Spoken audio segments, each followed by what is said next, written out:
Good morning, my friends. How is everybody today? Hope everybody is doing well. Well, the question of the day for today is, do you leave your toys on the floor? I brought this topic up because we're talking about getting ready for kindergarten.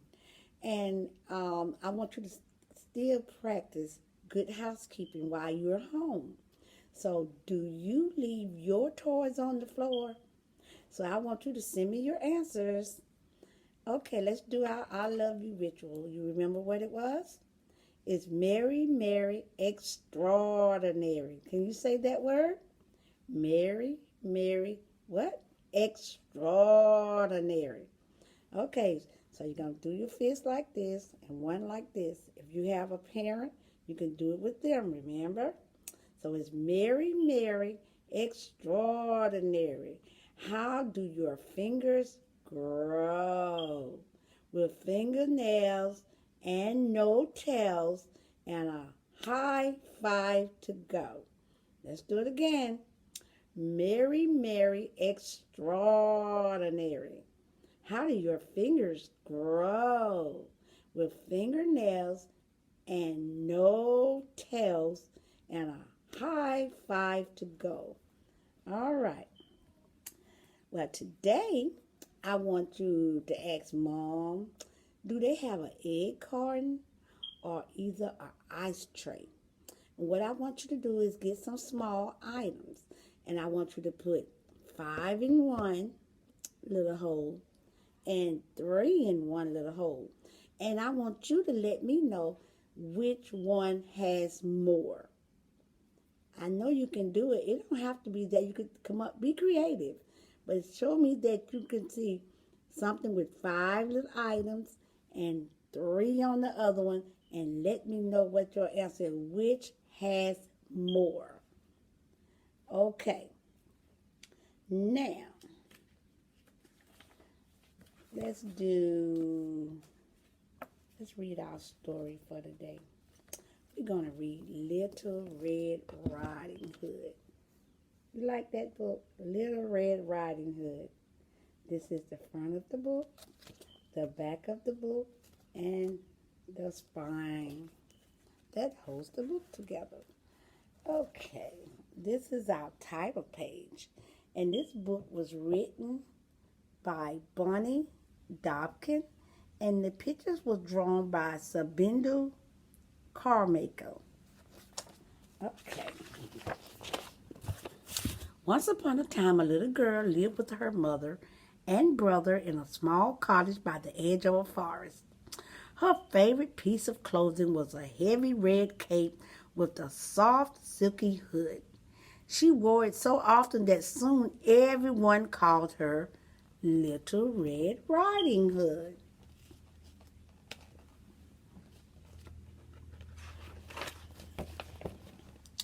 One day, Little Red Riding Hood was bored and looking for something to do. You could sweep the floors, said her mother, who was busy painting the fence. No, said Little Red Riding Hood, I don't think that's what I want to do. You could help clean the yard, said her brother, who was busy chopping wood.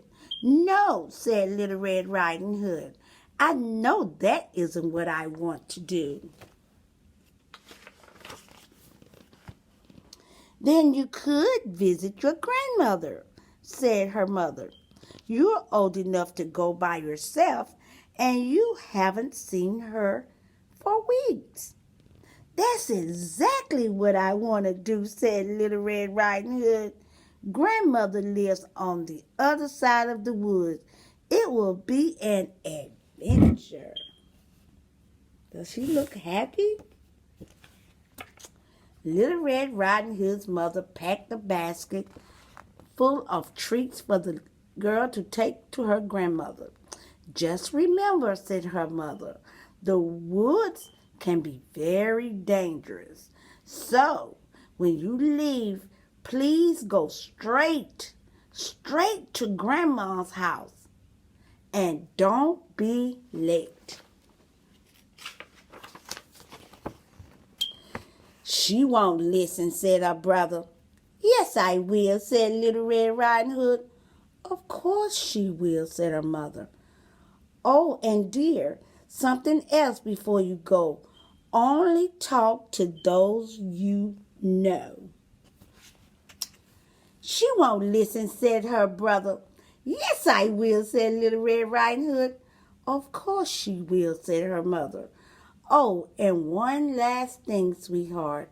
From the path you shouldn't stray, or you could get lost someday. So do you think she's going to listen to her mother? Let's see. She won't listen, said her brother. Yes, I will, said Little Red Riding Hood. Of course she will, said her mother. Goodbye, dear.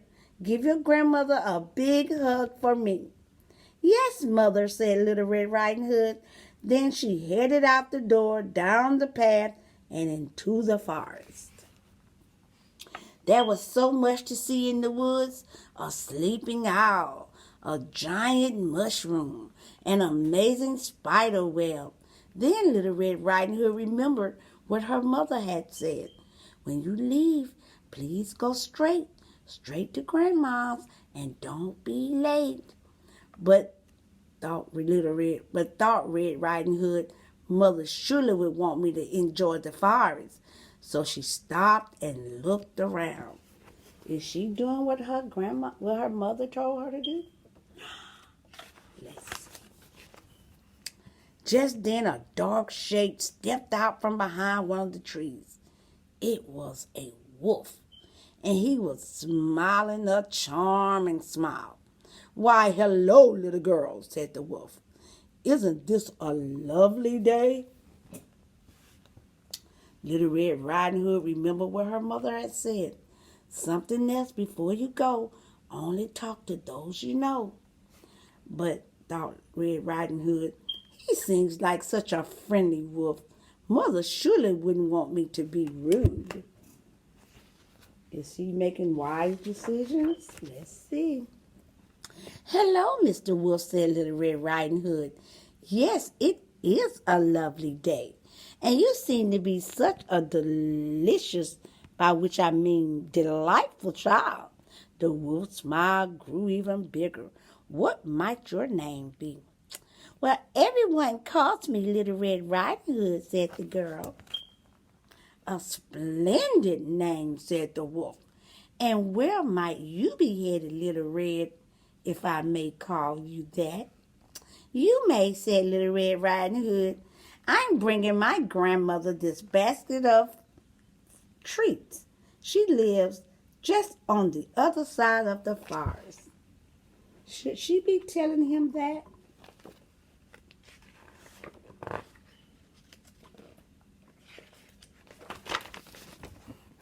How kind of you, the wolf said. In fact, wouldn't your grandmother like a lovely bouquet of wildflowers as well? There are some just over that hill down by the edge of the river. Red Riding Hood remembered what her mother said. From the path you shouldn't stray, or you could get lost someday.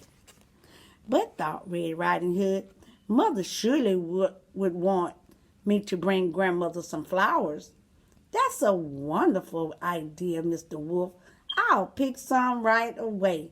And she scampered off into the woods. Goodbye, Little Red, the wolf called after her. I'm sure we'll meet again very soon.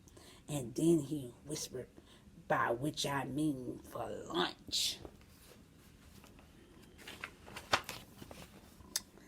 The moment Red Riding Hood disappeared, the wolf dashed down the path toward the grandmother's cottage. He tapped lightly on the door. Grandmother, he said in his best little girl voice, it's me, Little Red Riding Hood.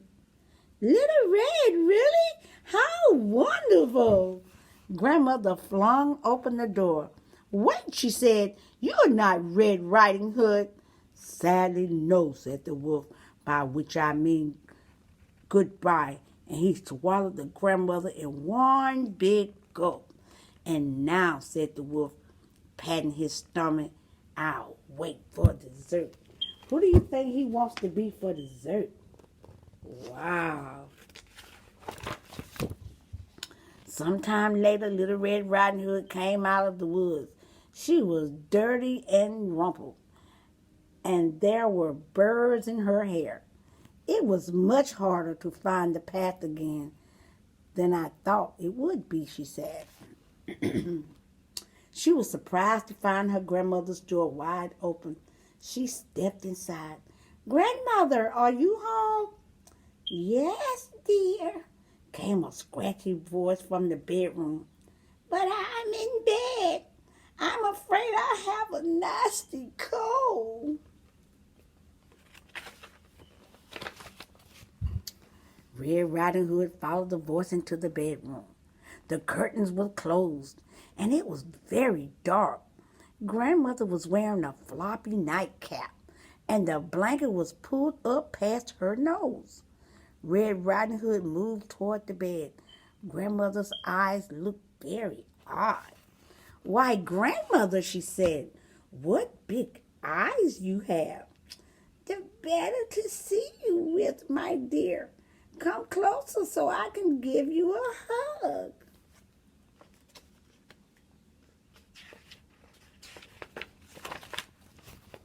But Red Riding Hood took another step and saw two odd triangles poking under the nightcap. "And Grandmother, what big ears you have. The better to hear you with, my dear. Can you come a bit closer still?" Just then the blanket slipped from the grandmother's face, revealing two rows of very sharp teeth. But Grandmother," said Little Red Riding Hood, "what big teeth you have." "The better to eat you with," roared the wolf, leaping out of the grandmother's bed. But Red Riding Hood screamed. She ran out of the bedroom, through the main room, and into the kitchen, slamming doors behind her. She clambered into a cabinet and yanked the door shut. "Oh, why didn't I listen to Mother?" she thought. "If I hadn't stopped in the woods, I wouldn't have met the wolf. If I hadn't talked to the wolf, I wouldn't have left the path. If I hadn't left the path, I wouldn't have been late to Grandmother's. Then none of this would have happened." She looks what? Scared, don't she? Let's see what happens next. In the kitchen, she could hear the wolf calling to her. "Where are you, Little Red?" he said. "There's no need to hide, by which I mean I'm going to find you and eat you no matter what." Just then something crashed, a voice yelled, dishes smashed, the sounds got louder and louder and wilder and wider, and then everything was quiet. Little Red Riding Hood peeked out from the cabinet. There stood her brother, his axe in one hand. He was helping Grandmother step out of the wolf. "Thank you, dear," said Grandmother. "It was very dark in there." The brother looked at Little Red Riding Hood. "I knew you wouldn't listen." Little Red Riding Hood scrambled out of the cabinet and gave her brother a big, big hug. "You were right," she said, "but I will from now on."